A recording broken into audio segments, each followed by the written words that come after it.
మీనాక్షి నటరాజన్ గారి nomination తిరస్కరణలో BJP party, కేంద్ర ప్రభుత్వం, ప్రధానమంత్రి కార్యాలయం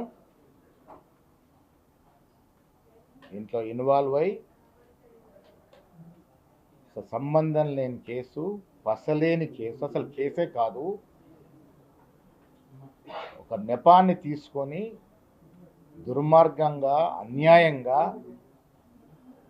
ఒక మహిళ అని కూడా చూడకుండా ఒక గాంధీయవాది ప్రిన్సిపల్స్ని అలబట్టించుకొని అతి కొద్ది మందిలో ఒకరు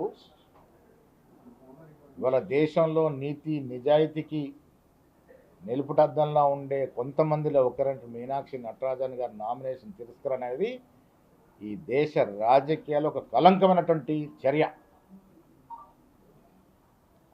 ఆరో తీసుకున్నటువంటి నిర్ణయం పూర్తిగా ఎలక్షన్ రూల్స్ నిబంధనలకి వ్యతిరేకం.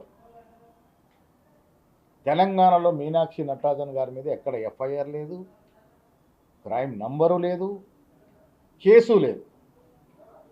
ఒక ప్రైవేట్ నోటీస్ మీద దాన్ని నెపంగా తీసుకొని నామినేషన్ తిరస్కరించడం అనేది చాలా హేయమైన దుర్మార్గమైన చర్య. ఇది దీని ఇలా దేశంలో ప్రజాస్వామ్యం నమ్ముకున్న వ్యక్తులు ప్రతి ఒక్కరు ఖండించాల్సిన అవసరం ఉన్నది.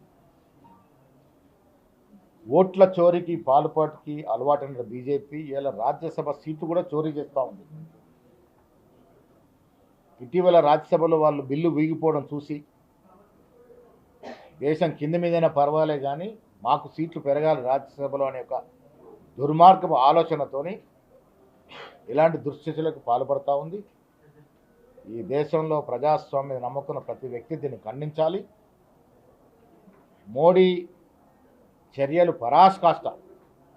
ఇంత దుర్మార్గంగా వివరించినటువంటి తీరుని కాంగ్రెస్ పార్టీ, ప్రజాస్వామ్యం నమ్ముకున్న వ్యక్తులందరూ ఖండించాలి.